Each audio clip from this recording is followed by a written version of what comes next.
My name's Sean Tufts. I'm the director of our OT cybersecurity practice at Optiv. In the last 3 years in our critical infrastructure clients, we've seen a lot of maturity from small projects to big projects. We've been able to see what maturity looks like across every different spectrum and start to tailor what clients are doing so we can advise the best paths forward.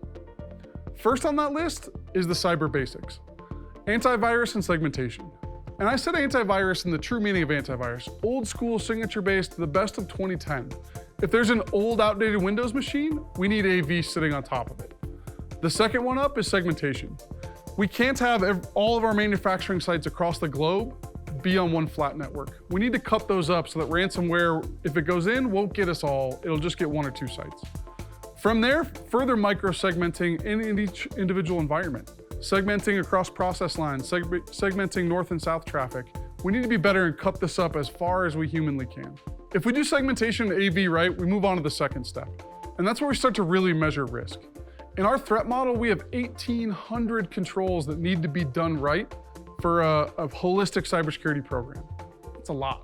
Let's figure out what are the things that will move the needle for a client. Let's figure out the places that hold the most risk. And let's start to blend this program so we're reducing risk at the most effective rate possible. That's gonna be a different mix of things. We're not used to having these conversations here. So culturally, we have to come in alignment there and make sure that our producers are getting what they need at the same time as security is advancing. If we can do those 2 things, we start to build that cultural bridge, which is our goal. The third step in this journey is the people and process parts. We've been suppressing a lot of that. We aren't training a lot of people on cyber in our OT systems, and we're not bringing down the policies and procedures that we do on the IT side every day into OT. So number 1 on the people and process side, we need to train more folks. We need more people to be aware. We do need redundancy in job function. We need very clear RACIs. All of those things will help mature our security programs. On the policy side, we're still not doing backup and restore well. We're not doing patch management or even vulnerability management all that well. We need to look at a different lens on how we do those things so we can advance the ball here in an effective fashion. The 4th stop in this journey is tooling. We get to upgrade all the security tools.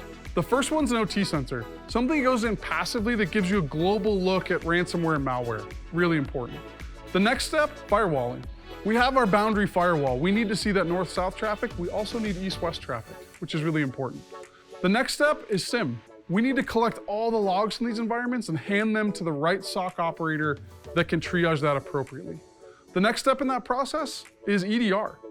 Antivirus is important, but we can bring down some of our response technologies on top of these produced structures and be more responsive. The last step in the journey is NAC. These are big, wide campuses with a lot of different moving parts, and NAC will keep a lot of rogue devices off. The 5th step in the OT security journey is identity. Our most mature clients are starting to push back simple MFA. They've done that. It's good.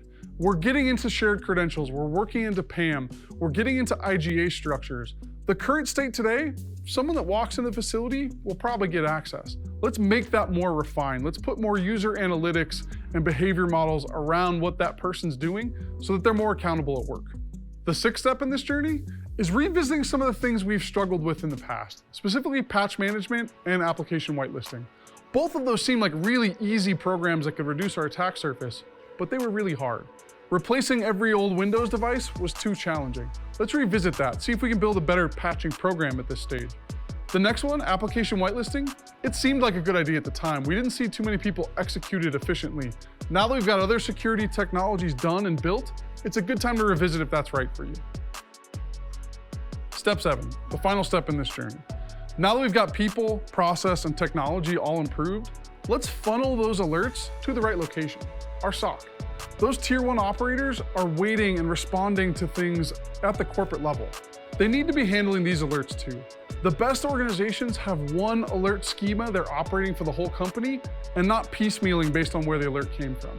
If we mature these tools and hand them the contextual data they need to make decisions, we can respond to incidents faster.